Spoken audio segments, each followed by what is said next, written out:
ஒன்று தெசலோனிக்கேயர் 5. சகோதரரே, இவைகள் நடக்கும் காலங்களையும் சமயங்களையும் குறித்து உங்களுக்கு எழுத வேண்டுவதில்லை. இரவிலே திருடன் வருகிற விதமாய் கர்த்தருடைய நாள் வருமென்று நீங்களே நன்றாய் அறிந்திருக்கிறீர்கள்.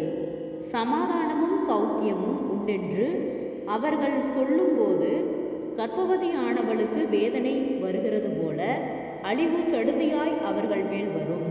அவர்கள் தப்பிப்போவதில்லை. சகோதரரே, அந்த நாள் திருடனைப் போல உங்களை பிடித்து கொள்ளத்தக்கதாக நீங்கள் அந்தகாரத்தில் இருக்கிறவர்கள் அல்லவே. நீங்கள் எல்லாரும் வெளிச்சத்தின் பிள்ளைகளும் பகலின் பிள்ளைகளுமாய் இருக்கிறீர்கள். நாம் இரவுக்கும் இருளுக்கும் உள்ளவர்கள் அல்லவே. ஆகையால் மற்றவர்கள் தூங்குகிறது போல நாம் தூங்காமல் விழித்து கொண்டு தெளிந்தவர்களாய் இருக்க கடவோம். தூங்குகிறவர்கள் ராத்திரியிலே தூங்குவார்கள், வெறி கொள்ளுகிறவர்கள் ராத்திரியிலே வெறி கொள்ளுவார்கள்.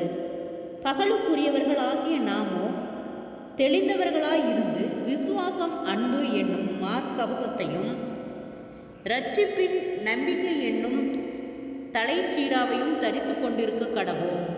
தேவன் நம்மை கோபாக்கினிக்கென்று நியமிக்காமல் நம்முடைய கர்த்தராகிய இயேசு கிறிஸ்து மூலமாய் இரட்சிப்படைவதற்கென்று நியமித்தார்.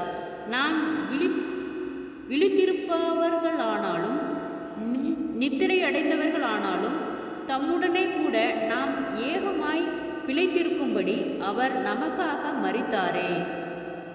ஆகையால் நீங்கள் செய்து வருகிறபடியே ஒருவரையொருவர் தேற்றி ஒருவருக்கொருவர் பக்தி விருத்தி உண்டாகும்படி செய்யுங்கள்.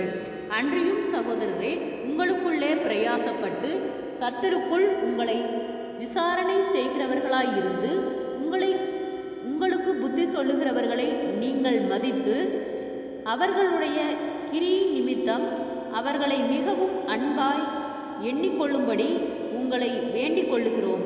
உங்களுக்குள்ளே சமாதானமாயிருங்கள்.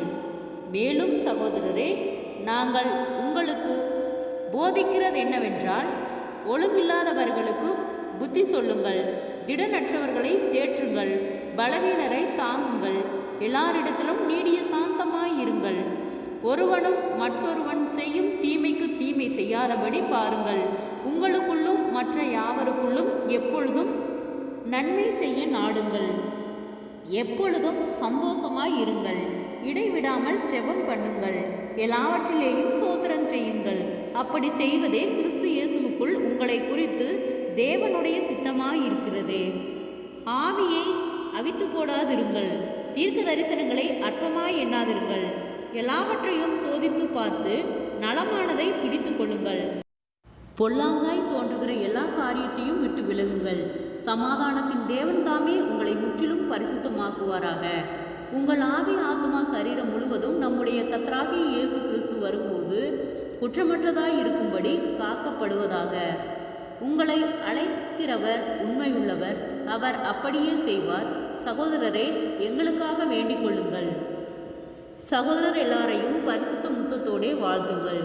இந்த நிருபம் பரிசுத்தமான சகோதரர் யாவருக்கும் வாசிக்கப்படும்படி செய்ய வேண்டுமென்று கர்த்தர் பேரில் ஆணையிட்டு உங்களுக்கு சொல்லுகிறேன். நம்முடைய கர்த்தராகிய இயேசு கிறிஸ்துவினுடைய கிருபை உங்களுடனே கூட இருப்பதாக. ஆமேன். ஜெபம். கிருபையை நேசிக்கிறத நல்ல தகப்பனே, ஆசீர்வாதமான வேலைக்கு நன்றி செலுத்துகிறோம். இயேசுவின் நாமத்தினாலே 1 தெசலோனிக்கேயர் 5வது அதிகாரத்தை தியானிக்க கொடுத்த தயவுக்காய் நன்றி செலுத்துகிறோம். இயேசுவின் நாமத்தினாலே இந்த வார்த்தையின்படியாக நீர் எங்களை வழிநடத்தும்படியாய் ஜெபிக்கிறோம். ஆண்டவரே, எங்கள் குறைவுகள் எல்லாம் கிறிஸ்து இயேசுக்குள் மகிமையில் நிறைவாக்கப்படும்படியாய் ஜெபிக்கிறோம். நீரே நேற்றும் இன்றும் என்றும் மாறாதவர், ஒருவராய் பெரிய அதிசயங்களை செய்தவர், சேனைகளின் தேவனாகிய கர்த்தர் நீர் பரிசுத்தர். நீர் பரிசுத்தராய் இருக்கிறது போல எங்களையும் பரிசுத்தப்படுத்தி பாதுகாத்து வழிநடத்தும்படியாய் ஜெபிக்கிறோம். ஒருவனும் மற்றொருவன் செய்யும் தீமைக்கு தீமை செய்யாதபடி பாருங்கள். உங்களுக்குள்ளும் மற்ற யாவருக்குள்ளும் எப்பொழுதும் நன்மை செய்ய நாடுங்கள். எப்பொழுதும் சந்தோஷமாயிருங்கள். இடைவிடாமல் ஜெபம் பண்ணுங்கள். எல்லாவற்றிலேயும் ஸ்தோத்திரம் செய்யுங்கள். அப்படி செய்வதே கிறிஸ்து இயேசுவுக்குள் உங்களை குறித்து தேவனுடைய சித்தமாய் இருக்கிறது. ஆவியை அவித்து போடாதீர்கள். தீர்க்க தரிசனங்களை அற்பமாய் எண்ணாதீர்கள். எல்லாவற்றையும் சோதித்து பார்த்து நலமானதை பிடித்து கொள்ளுங்கள் என்று சொன்ன வார்த்தையின்படியாக கர்த்தாவே, இடைவிடாமல் ஜெபம் பண்ணும்படியாகவும் நலமானதை நாங்கள் பிடித்து கொள்ளும்படியாகவும் கர்த்தாவே நீர் எங்களுக்கு வழிகளை உண்டாக்கும்படியாய் ஜெபிக்கிறோம் ஆண்டவரே. இந்த வார்த்தை ஒன்றும் வெறுமையாய் போகாதபடிக்கு ஆண்டவரே உம்முடைய பிள்ளைகளை சென்று சேரும்படியாய் நாங்கள் ஜெபிக்கிறோம் ஆண்டவரே. அப்பா, இந்த வார்த்தையின் மூலம் நீர் எங்களை தேற்றும்படியாய் ஜெபிக்கிறோம் ஆண்டவரே. ஒருவருக்கும் நாங்கள் தீமைக்கு தீமை செய்யாதபடிக்கு நன்மை செய்கிற பிள்ளைகளாய் நீர் எங்களை விசேஷித்த ஞானத்தினாலும் வெள்ளத்தினாலும் உம்முடைய வரங்களினாலும் கிருபையினாலும் நீர் எங்களை நிரப்புவீராக. அற்புதத்தின் தேவன் நீர் எங்களை ஆளுகை செய்யும்படியாய் செபிக்கிறோம் ஆண்டவரே. இயேசுவின் நாமத்தினாலே வியாதிகளோடு பலவீனங்களோடு இருக்கிற ஒவ்வொருவருக்காய் செபிக்கிறோம். அற்புத சுக பலன் ஆரோக்கியத்தை கட்டளையிடும். கடன் பாரத்தோடு இருக்கிற ஒவ்வொருவருக்காய் செபிக்கிறோம் ஆண்டவரே. ஒவ்வொருவரையும் தனித்தனியாய் பேர் பேராய் தொட்டு சுகமாக்கும்படியாய் செபிக்கிறோம் ஆண்டவரே. அப்பா, அந்த கடன் பார கட்டுகள் என்கிற பொல்லாதாவின் கிரியைகளிலிருந்து கத்தர் விடுதலை தாரும் ஆண்டவரே. அவர்கள் மீதம் எடுக்கத்தக்கதாக அவர்களுடைய கையின் பிரயாசங்களை காத்தர் ஆசீர்வதியும். அவர்கள் கையிட்டு செய்கிற வேளையில் ஒரு ஆசீர்வாதத்தை கட்டளையிடும் ஆண்டவரே. அப்பா, அவர்கள் வீண் செலவுகளுக்கும் வீண் பிரயாணங்களுக்கும் நீர் விலக்கி பாதுகாத்துக் கொள்ளும். சோர்ந்து போன ஒவ்வொரு இருதயங்களையும் கத்தரே பலப்படுத்தும். உங்களை அழைத்தவர் உண்மையுள்ளவர், அவர் அப்படியே செய்வார் என்று சொன்ன வார்த்தையின்படியாக கர்த்தாவே நீர் எங்களை அழைத்த தேவன் உண்மை உள்ளவர். கர்த்தாவே நீர் எங்களை நன்மையினால் பரிசுத்தத்தினாலும் பாதுகாத்து வழிநடத்தும்படியாய் செபிக்கிறோம் ஆண்டவரே. அநேக சோர்வுகள், பலவீனங்கள், பொல்லாத ஆவியின் கிரியைகள், நிந்தை பேச்சுகள் இயேசுவின் நாமத்தில் விலகும்படியாய் செபிக்கிறோம் ஆண்டவரே. அநேக தடுமாற்றங்கள் இயேசுவின் நாமத்தில் விலகும்படியாய் செபிக்கிறோம் ஆண்டவரே. அப்பா, நீர் அற்புதத்தின் தேவன், அற்புத சுக பலன் ஆரோக்கியத்தை கட்டளையிடும் ஆண்டவரே. இன்னும் உம்மை அறிகிற அறிவிலே நாங்கள் பலப்பட நீர் இரக்கம் பாராட்டும். இம்மட்டும் வழிநடத்தின கர்த்தர் இனிமேலும் நீர் எங்களை பாதுகாத்து வழிநடத்தும்படியாய் செபிக்கிறோம். இயேசுவின் மூலம் செபங்களும் பிதாவே, ஆமேன்.